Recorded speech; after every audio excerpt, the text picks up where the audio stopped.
کیا ہوگا؟ بسم اللہ الرحمن الرحیم۔ برادران اسلام، السلام علیکم۔ موت کے بعد سے قیامت قائم ہونے تک ہر شخص پر جو زمانہ گزرتا ہے اس کو برزخ کہا جاتا ہے۔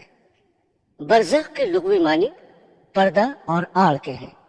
چونکہ یہ زمانہ دنیا اور آخرت کے درمیان ایک آڑ ہوتا ہے، اس لیے اسے برزخ کہتے ہیں۔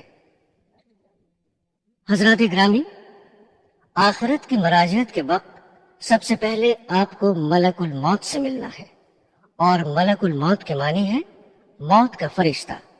ان کا نام حضرت عزرائیل علیہ السلام ہے۔ موت بھی اللہ کی ایک مخلوق ہے۔ اللہ تعالیٰ نے جب موت کو پیدا کیا تو اس کے سامنے 10 لاکھ پردے ڈال دیے، اور ہر پردے کا طول و عرض زمین و آسمان سے کہیں بڑا ہے۔ موت کی جسامت کا حال اس سے معلوم ہوتا ہے کہ اگر تمام دنیا کے دریاؤں اور نہروں کا پانی اس کے سر پر ڈالا جائے تو ایک قطرہ پانی زمین پر نہ گرے، اور ساری کائنات اس کے سامنے ایسی رکھی ہوئی ہے جیسے کسی شخص کے قدموں میں کوئی چھوٹی سی تھالی رکھی ہو۔ اللہ تعالیٰ نے حضرت عزرائیل علیہ السلام کو جب موت پر مسلط فرمایا تو انہوں نے عرض کیا، خداوند، موت کیا چیز ہے؟ پروردگار عالم نے موت کے سامنے سے سارے پردے ہٹا دیے اور فرشتوں کو حکم ہوا، آؤ تم سب موت کو دیکھ لو۔ فرشتوں نے جب موت کا نظارہ کیا تو بے ہوش ہو کر گر پڑے۔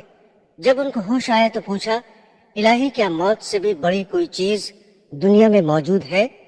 حق تعالیٰ نے فرمایا، موت کو میں نے پیدا کیا، موت سے بڑا میں ہوں اور مجھ سے بڑا کوئی نہیں، اور دنیا میں جتنی مخلوق میں نے پیدا کی ہے اس کا ایک بار موت سے ضرور واسطہ پڑے گا۔ حق تبارک و تعالیٰ کی عطا کی ہوئی خصوصی طاقت سے حضرت عزرائیل نے موت کو پکڑ کر اپنے ہاتھ پر بٹھا لیا، اور اسی کے ذریعے وہ جانداروں کی روح قبض کرتے ہیں۔ حضرات گرامی، اب ذرا ملک الموت کی شکل و صورت سے متعلق بھی سن لیجیے۔ روایت ہے کہ حضرت ابراہیم علیہ السلام کو جب خداوند عالم نے نبوت کی خلعت سے نوازا تو خدا کے حکم سے ملک الموت بھی حضرت ابراہیم کو مبارکباد دینے آئے۔ آپ نے اللہ تعالیٰ کی حمد و ثنا کے بعد ملک الموت سے پوچھا کہ مجھے یہ بتا دو کہ تم کافروں کی روح کس صورت سے قبض کرتے ہو؟ ملک الموت نے کہا کہ وہ خوفناک اور ہیبت ناک نظارہ آپ نہ دیکھ سکیں گے۔ آپ نے فرمایا، کیوں نہیں، مجھے تم دکھاؤ تو۔ ملک الموت نے کہا، اچھا ذرا منہ پھیر لیجئے۔ حضرت ابراہیم علیہ السلام نے جب منہ پھیر کر اس کی طرف دیکھا تو ایک سیاہ بادلوں والا ہیبت ناک اتنا لمبا آدمی نظر آیا جس کا سر آسمان سے لگا ہوا معلوم ہوتا تھا۔ اس کے منہ سے آگ کے شعلے اور دھوئیں نکل رہے تھے، اور اس کے جسم کے مسامات سے چنگاریاں پھوٹ رہی تھیں۔ حضرت ابراہیم علیہ السلام یہ خوفناک منظر دیکھتے ہی بے ہوش ہو گئے۔ تھوڑی دیر بعد آپ کو جب ہوش آیا تو دیکھا ملک الموت اپنی پہلی شکل و صورت میں بیٹھے تھے۔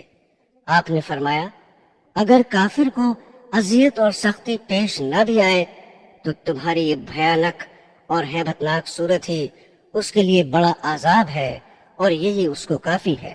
اس کے بعد حضرت ابراہیم علیہ السلام نے فرمایا کہ اب ذرا مومن کی قبض روح کا بھی نظارہ دکھا۔ ملک الموت کے کہنے پر آپ نے منہ پھیر کر دیکھا تو سامنے نہایت حسین اور خوبصورت اور خوش مزہ اور بہترین ملبوس میں خوشبودار نوجوان بیٹھا تھا۔ آپ نے فرمایا، اگر مومن کو کرامت اور بزرگی حاصل نہ بھی ہو تو تمہاری حسین و جمیل دل پذیر جاں فضا صورت ہی کافی ہے کہ یہ دیکھتے ہی روح اس پر فدا ہو جائے۔ حضرت ابراہیم نے دریافت فرمایا کہ اگر ایک آدمی مشرق میں ہو اور دوسرا مغرب میں ہو تو یہ عالم بہت وسیع اور کشادہ ہے، کہیں وبا پھیل رہی ہو اور کہیں جنگ ہو رہی ہو، ایسی صورت میں تم روح کے قبض کرنے کے فرائض کیسے انجام دیتے ہو؟ ملک الموت نے جواب دیا کہ جب ایسے مواقع پیش ہوتے ہیں تو میں اللہ کے حکم سے ارواح کو بلاتا ہوں اور وہ میری 2 انگلیوں کے درمیان آ کر جمع ہو جاتی ہیں، اور میرے روبرو تمام زمین اس طرح سمٹ کر آ جاتی ہے جس طرح کسی آدمی کے سامنے تشت رکھ دی جائے اور وہ جو چیز چاہے اٹھا لے اور جسے چاہے چھوڑ دے۔ مجھے روح قبض کرنے میں کوئی دشواری اور مشکل نہیں۔ روایت ہے کہ بعض انبیاء نے موت سے کہا کہ لوگوں کو تو اپنی آمد کی اطلاع پہلے سے کیوں نہیں دیتی؟ اس نے جواب دیا کہ میری آمد سے پہلے میرے قاصد میرا پیغام پہنچا دیتے ہیں۔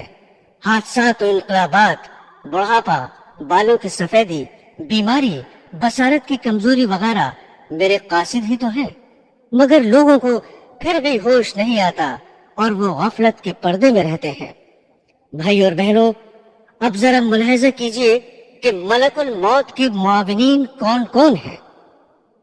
ربیع بن انس رضی اللہ تعالی عنہ سے کسی شخص نے پوچھا کہ کیا ملک الموت تنہا روح قبض کر لیتا ہے؟ انہوں نے جواب دیا کہ ملک الموت کے بہت سے فرشتے معاون اور مددگار ہیں جن کو اللہ نے مقرر کر رکھا ہے، اور وہی اس کام کو انجام دیتے ہیں، اور ملک الموت ان سب فرشتوں کے افسر ہیں جن کی تیز رفتاری کا یہ عالم ہے کہ ان کا ایک قدم مشرق میں پڑتا ہے اور دوسرا قدم مغرب میں۔ ملک الموت کے ساتھ رحمت اور عذاب کے فرشتے رہتے ہیں۔ نیکوں کی روح قبض کر کے رحمت کے فرشتوں کے حوالے کر دی جاتی ہے۔ حضرت انس سے روایت ہے کہ سرور کائنات حضور صلی اللہ علیہ وسلم نے فرمایا کہ موت کے وقت میت کو چاروں طرف سے فرشتے گھیرے اور جکڑے رہتے ہیں۔ اگر وہ ایسا نہ کرتے تو مرنے والے موت کی سختی اور شدت تکلیف سے جنگلوں میں بھاگے بھاگے پھرتے، اور نیک بندے کی میت پر فرشتے دعا اور استغفار اس وقت تک کرتے رہتے ہیں جب تک اس کے متعلقین تکفین و تدفین سے فارغ نہیں ہو جاتے۔ اس طرح ملک الموت کے ساتھ بہت سے فرشتے رہتے ہیں۔ حضرت سلیمان نے ملک الموت سے پوچھا کہ تم لوگوں کے ساتھ انصاف کیوں نہیں کرتے؟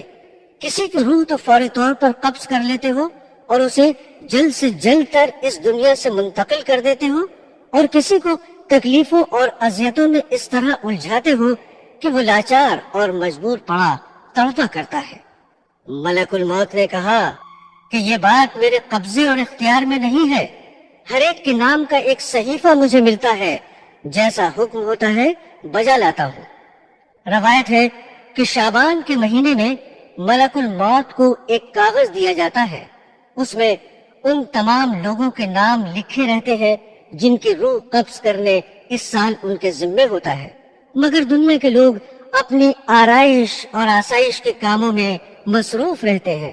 دولت کی فراہمی، مکان کی تعمیر، کھیتی باڑی، شادی بیاہ، غرض کے طرح طرح کی تیاریاں کرتے ہیں، اور وہ بالکل نہیں جانتے کہ اس سال ان سے دنیا چھوٹ جائے گی، حالانکہ ان کا نام ملک الموت کے کاغذ میں تحریر ہوتا ہے، اور ملک الموت روزانہ ہر مکان میں 3 مرتبہ اس لیے جاتے ہیں کہ جس شخص کی مدت پوری ہو چکی ہے اس کی روح قبض کر لی جائے۔ پس جب یہ کسی کی جان لیتے ہیں تو مرنے والے کے متعلقین رونا چلانا شروع کر دیتے ہیں۔ اس وقت ملک الموت دروازے کا بازو پکڑ کر کہتے ہیں کہ بخدا میں نے کوئی زیادتی نہیں کی، نہ میں نے اس کی روزی چھینی ہے، اور نہ میں نے وقت سے پہلے اس کی روح قبض کی ہے۔ اس کا وقت پورا ہو چکا ہے، میں نے اللہ کے حکم کی تعمیل کی اور اپنا فرض ادا کیا۔ حضرات گرامی، جیسا کہ آپ کو علم ہوگا کہ موت کا ایک دن معین ہے۔ جی ہاں، انسان کہیں بھی ہو، کسی بھی حالت میں ہو، مقررہ وقت پر موت آ کے رہے گی۔ کسی صورت میں موت سے مفر نہیں، اور نہ کوئی تدبیر کارگر ہوگی، نہ کوئی طاقت روک سکے گی، اور نہ 1 منٹ کم و بیش ہو سکے گا۔ کل نفس ذائقۃ الموت، ہر نفس کو موت کا مزہ چکھنا ہے۔ ایک بادشاہ زربفت فاخرہ اور قیمتی ملبوس میں ایک عمدہ اور عالیشان گھوڑے پر سوار ہو کر ایک لشکر عظیم کے ساتھ بڑے غرور سے نکلا۔ غرور و تکبر کا یہ عالم تھا کہ کسی طرف دیکھتا بھی نہ تھا۔ ملک الموت ایک فقیر کی صورت میں پھٹے پرانے کپڑے پہنے ہوئے نمودار ہوئے اور آ کر سلام کیا۔ اس مغرور بادشاہ نے جواب بھی نہ دیا۔ ملک الموت نے اس کے گھوڑے کی باک پکڑ لی۔ اس نے کہا ہٹ جا، میری راہ میں مخل نہ ہو۔ ملک الموت نے کہا اے بادشاہ، مجھے تو تجھ سے کچھ کہنا ہے۔ اس نے کہا ٹھہر جا، مجھے گھوڑے سے اترنے دے، پھر جو بات ہوگی بیان کرنا۔ ملک الموت نے کہا نہیں، میں تو ابھی کہوں گا۔ بادشاہ نے جھک کر کہا اچھا کہو۔ فقیر نے چپکے سے اس کے کان میں کہہ دیا کہ میں ملک الموت ہوں اور اس لیے آیا ہوں کہ اسی وقت تیری روح قبض کروں۔ یہ سن کر بادشاہ کا رنگ متغیر ہو گیا اور زبان گنگ ہو گئی۔ مشکل سے بولا کہ مجھے اتنی مہلت دو کہ گھر جا کر اپنے فرزند سے مل لوں۔ کہا ہرگز نہیں۔ اسی وقت اس کی روح نکال لی اور وہ گھوڑے سے گر گیا۔ دوستو، جہاں کی خاک ہوتی ہے وہیں مدفن بھی ہوتا ہے۔ اس سلسلے میں چند روایات ہیں۔ ایک روایت کے مطابق حضرت عبداللہ ابن عمر رضی اللہ تعالی عنہ فرماتے ہیں کہ مدینہ منورہ میں ایک حبشے کا انتقال ہوا تو سرور کائنات حضور صلی اللہ علیہ وسلم نے فرمایا کہ دیکھو، یہ حبشی مدینے کی مٹی سے پیدا ہوا تھا اور مدینے میں ہی وفات پائی۔ حضرت عبداللہ ابن مسعود رضی اللہ تعالی عنہ کہتے ہیں کہ عورت کے رحم پر ایک فرشتہ اس کام کے لیے مقرر ہوتا ہے کہ وہ انسانی نطفے کے بارے میں خدا سے پوچھتا ہے کہ نطفہ تخلیق کے قابل ہے یا نہیں۔ اگر خدا کی طرف سے حکم ملتا ہے کہ تخلیق کے قابل ہے تو وہ اللہ تعالیٰ سے اس کے رزق اور عمر کی تفصیل دریافت کرتا ہے۔ ارشاد باری ہوتا ہے کہ لوح محفوظ میں دیکھو۔ لوح محفوظ میں تمام تفصیلات دیکھنے کے بعد وہ فرشتہ اس جگہ کی تھوڑی مٹی جہاں وہ مرنے کے بعد دفن ہوگا اس کے نطفے میں لا کر خمیر کرتا ہے۔ حضور اکرم صلی اللہ علیہ وسلم نے فرمایا کہ انسان کی تجہیز میں جہاں کی خاک ہوتی ہے وہاں جانے کی قدرتی طور پر اس کو ضرورت پیش ہوتی ہے۔ ایک روایت ہے کہ ملک الموت ایک روز حضرت سلیمان علیہ السلام کے پاس گئے۔ وہاں انہوں نے ان کے ایک مصاحب کو تیز نظروں سے اس طرح گھور کر دیکھا تو اس نے حضرت سے دریافت کیا یہ شخص کون تھا جس نے مجھے اس طرح گھور کر دیکھا؟ انہوں نے فرمایا کہ ملک الموت تھے۔ اس مصاحب نے کہا کہ ایسا معلوم ہوتا ہے کہ یہ میری روح قبض کریں گے، آپ ہوا کو حکم دیجئے کہ وہ مجھے سرزمین ہند میں پہنچا دے تاکہ ملک الموت یہاں آئے تو مجھے نہ دیکھے۔ حضرت سلیمان نے حکم دیا اور اس شخص کو ہوا نے ہندوستان پہنچا دیا۔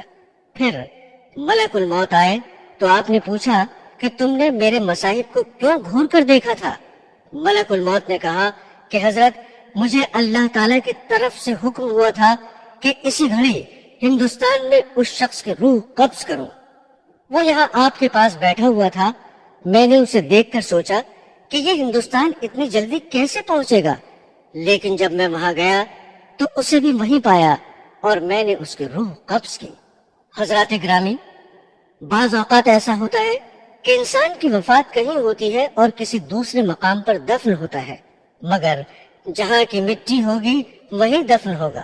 مثلاً اس دور کا ایک مشہور واقعہ یہی سمجھنے کے لیے کافی ہے کہ رئیس الاحرار حضرت مولانا محمد علی رحمت اللہ علیہ کی وفات لندن میں واقع ہوئی اور آپ بیت المقدس میں مدفون ہوئے۔ اسی طرح کی بہت سی مثالیں ملیں گی، اور جو لوگ دریا میں بہا دیے جاتے ہیں یا جلا دیے جاتے ہیں، پروردگار عالم ان کے مسخ اور بکھرے ہوئے ذرات کو جمع کرنے کی قدرت رکھتا ہے، اور ممکن ہے کہ وہ ذرات زمین کے سپرد کر دیے جاتے ہوں۔ حضرات گرامی، جاں کنی کی تکلیف اور اذیت انسان اپنی آنکھوں سے دیکھتا ہے کہ مرنے والا کتنی سختیوں میں مبتلا رہتا ہے، پھر بھی لوگ غفلت میں پڑے رہتے ہیں۔ اگر ذرا بھی سمجھ سے کام لے تو یہی ان کی عبرت کے لیے کافی ہے۔ علماء ربانی اس بات پر متفق ہیں کہ جاں کنی سے زیادہ سنگین کوئی درد نہیں ہے۔ اگر انسان کے جسم کے ٹکڑے کر دیے جائے پھر بھی سکرات موت کی اذیت اور تکلیف کے سامنے ہیچ ہے۔ شداد ابن اوس سے روایت ہے کہ اگر کوئی شخص آرے سے چیرا جائے یا دیگ میں بند کر کے پکایا جائے، جہاں کنی میں اس سے بھی زیادہ تکلیف ہوتی ہے۔ ایک اور روایت ہے کہ کسی نے رسول کریم صلی اللہ علیہ وسلم سے سوال کیا کہ سکرات موت کی تکلیف کیسی ہوتی ہے؟ آپ نے فرمایا کہ آسان موت ایسی ہے جیسے خاردار شاخ کو ریشم میں ڈال کر کھینچنے سے کانٹے کے ساتھ ریشم ٹکڑے ٹکڑے ہو کر نکلتا ہے۔ شمائل ترمذی میں ہے کہ سرور کائنات صلی اللہ علیہ وسلم کو نزائے روح کے وقت اتنی سخت تکلیف گزری کہ حضرت فاطمہ الزہرا رضی اللہ تعالی عنہ دیکھ کر رونے لگی۔ حضور نے فرمایا کہ ایسی تکلیف کبھی نہیں ہوئی تھی۔ رسول اللہ صلی اللہ علیہ وسلم جاں کنی کے وقت فرماتے تھے، اے اللہ تو محمد پر سکرات موت کو آسان کر دے۔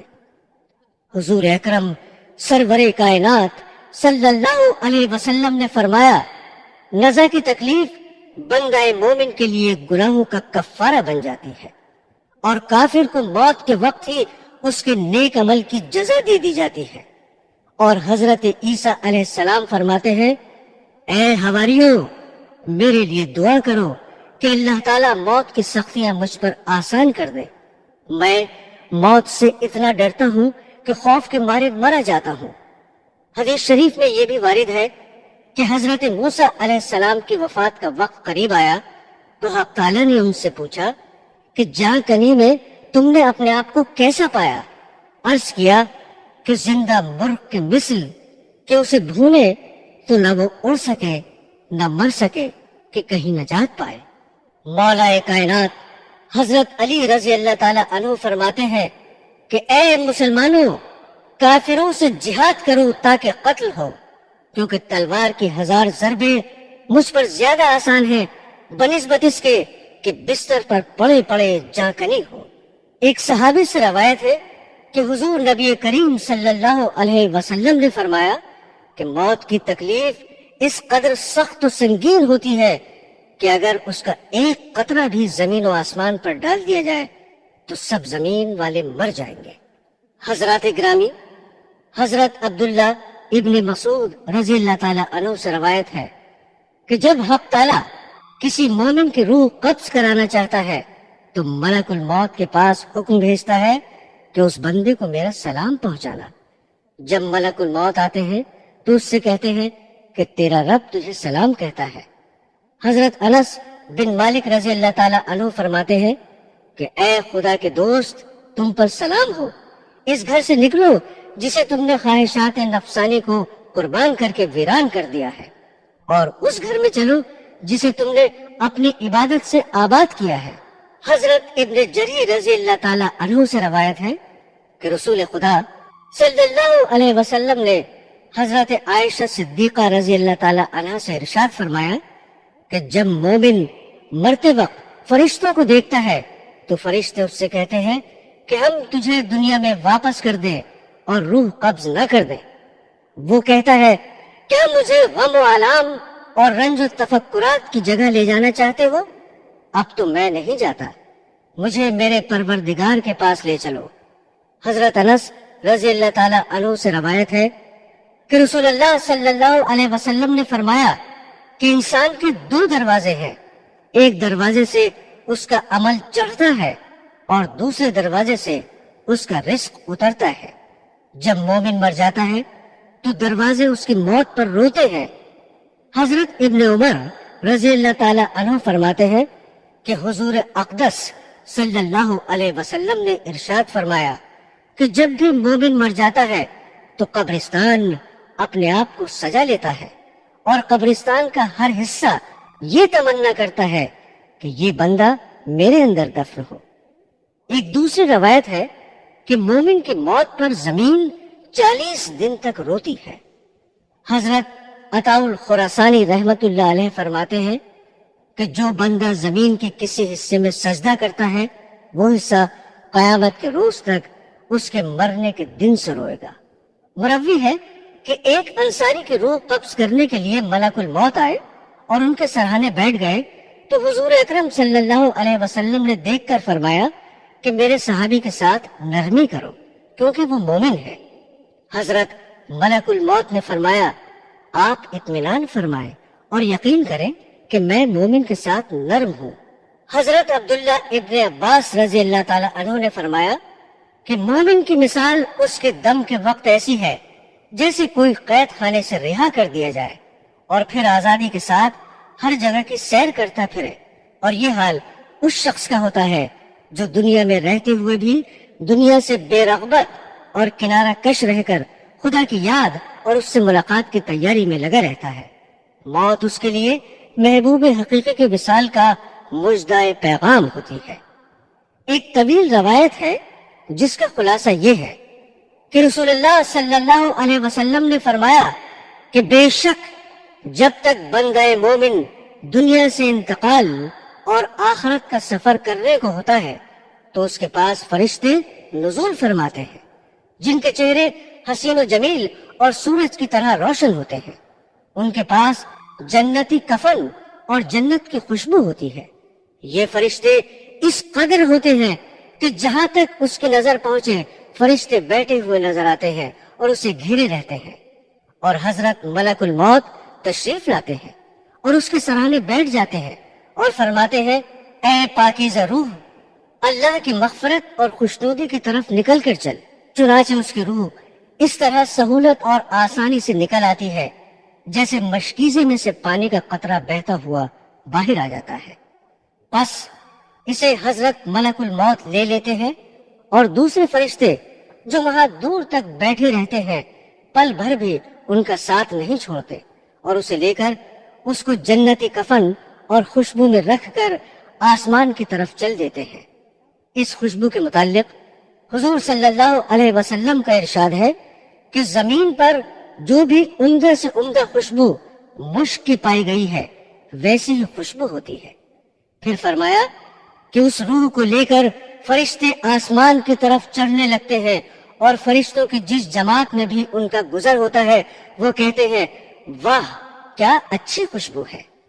یہ فرشتے میت کا نام تعظیم و تکریم سے لے کر اس کا تعارف کراتے ہیں، یہاں تک کہ پہلے آسمان پر پہنچ جاتے ہیں اور آسمان کا دروازہ کھلواتے ہیں۔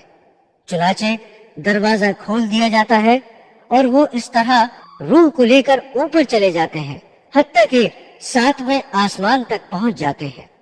ہر آسمان کے فرشتے اسے دوسرے آسمان تک رخصت کرتے ہیں، اور جب 7ویں آسمان پر پہنچ جاتے ہیں تو اللہ کا حکم ہوتا ہے کہ میرے بندے کا نام علیین میں لکھ دو، اور اب زمین پر ہی اسے لوٹا رہا ہوں اور زمین ہی سے قیامت کے دن دوبارہ زندہ کروں گا۔ اس کے بعد یہ روح زمین پر واپس آ جاتی ہے اور میت کے جسم میں داخل کر دی جاتی ہے۔ اس کے بعد 2 فرشتے قبر میں اس کو بٹھا کر سوال کرتے ہیں تیرا رب کون ہے؟ تیرا دین کیا ہے؟ محمد رسول اللہ صلی اللہ علیہ وسلم کون تھے؟ وہ ان کے صحیح جوابات دیتا ہے تو فرشتے کہتے ہیں بے شک تو سچ کہتا ہے۔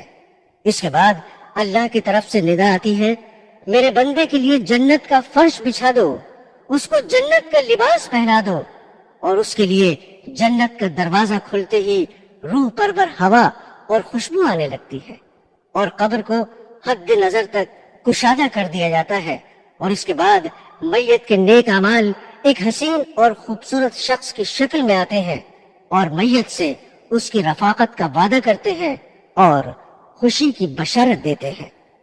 برادران اسلام، اسی روایت میں یہ بھی ہے کہ کافر کی موت کے وقت سیاہ چہروں والے فرشتے آسمان سے آ کر اس کے ارد گرد بیٹھ جاتے ہیں اور اس کو تا حد نظر دکھائی دیتے ہیں۔ اس کے بعد ملک الموت میت کے سرہانے بیٹھ کر کہتے ہیں اے خبیث روح، اللہ کی ناراضگی اور غضب کی طرف نکل کے چل۔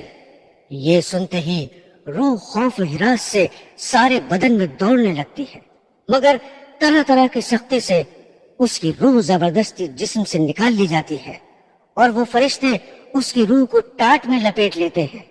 اس وقت اس روح میں مردار سڑے ہوئے جانور کی بدبو پھوٹنے لگتی ہے۔ فرشتے اس کو لے کر آسمان کی طرف پرواز کرتے ہیں اور وہ دروازہ کھلوانا چاہتے ہیں مگر آسمان کا دروازہ نہیں کھلتا۔ حکم ہوتا ہے کہ اس کا نام سجین میں لکھ دو۔ اس کے بعد یہ روح زمین پر پھینک دی جاتی ہے اور جسم میں داخل کر کے فرشتے سوال کرتے ہیں تیرا رب کون ہے؟ وہ جواب دیتا ہے مجھے معلوم نہیں۔ پھر پوچھتے ہیں تیرا دین کیا ہے؟ وہ لا علمی ظاہر کرتا ہے۔ پھر حضور محمد صلی اللہ علیہ وسلم کے متعلق سوال کرتے ہیں، وہ یہی جواب دیتا ہے کہ مجھے معلوم نہیں۔ اس وقت خدا کی طرف سے ندا آتی ہے میرے بندے نے جو کچھ کہا بالکل جھوٹ کہا، اس کے نیچے آگ کا بستر بچھا دو اور دوزخ کا ایک دروازہ کھول دو۔ دروازہ کھولتے ہی دوزخ کی گرمی اور آگ کے شعلے لپکنے شروع ہو جاتے ہیں۔ پھر اس کو قبر اس زور سے دبوچتی ہے کہ ادھر کی پسلیاں ادھر اور ادھر کی پسلیاں ادھر ہو جاتی ہیں۔ پھر اس کے اعمال بد ایک ایسی بد شکل صورت میں آتے ہیں کہ اس کے جسم سے بدبو آتی ہے اور اس کو عذاب اور مصیبت کی خبر سناتے ہیں۔ سامعین گرامی، روح قبض ہونے سے پہلے میت کے سامنے اس کے اچھے اور برے اعمال پیش کیے جاتے ہیں۔ نیک عمل کو دیکھ کر اس کو خوشی اور مسرت ہوتی ہے اور برے اعمال کو دیکھ کر سخت رنج و الم میں مبتلا ہو جاتا ہے۔ اور حدیث شریف میں وارد ہے کہ انسان کی موت کے وقت شیطان سرہانے آ کر بیٹھ جاتا ہے اور مرنے والے سے کہتا ہے اگر تو اس سختی اور اذیت سے نجات چاہتا ہے تو ایک مرتبہ زبان سے کہہ دے کہ معاذ اللہ خدا ایک نہیں دو ہے۔ وقت مرگ مرنے والے کا کلیجہ جلتا ہے اور اس کو پیاس کی شدت ہوتی ہے۔ شیطان کہتا ہے اگر تجھے پانی پینا ہے تو زبان سے اقرار کر لے کہ اس دنیا کا پیدا کرنے والا کوئی نہیں ہے۔ بس اگر مرنے والا صاحب ایمان اور سعادت مند ہوتا ہے تو شیطان کو دھتکار دیتا ہے۔ اس کے بعد شیطان پیروں کی طرف آ کے کھڑا ہوتا ہے اور پانی سے بھرا ہوا پیالہ نچا نچا کر کہتا ہے کہ میری بات مان لے، میں تجھے پانی پلاؤں گا، بس اتنی سی بات کہہ لے کہ میں رسول اللہ کو نہیں مانتا۔ یہ اتنا سخت امتحان کا وقت ہوتا ہے کہ اگر مرنے والا با ایمان ہے تو شیطان کا کہا نہیں مانتا، اور اگر وہ ارباب شقاوت اور بدبختوں میں سے ہے تو شیطان کے ہاتھ سے پانی کا پیالہ پی کر جہنم کا مستحق بن جاتا ہے۔ روایت ہے کہ جس وقت ابو زکریا زاہد کی موت کا وقت قریب آیا اور جاکنی کا عالم ہوا تو حضرت عائشہ صدیقہ رضی اللہ تعالی عنہ ان کے پاس گئیں اور ان کو کلمہ شہادت کی تلقین فرمائی تو انہوں نے کلمہ سن کر منہ پھیر لیا۔ اسی طرح دوسری بار بھی کلمہ سن کر منہ پھیر لیا اور تیسری بار سن کر صاف انکار کیا کہ میں نہیں کہوں گا۔ ام المومنین حضرت عائشہ صدیقہ رضی اللہ تعالی عنہ کو اتنا صدمہ ہوا کہ آپ بے ہوش ہو گئے۔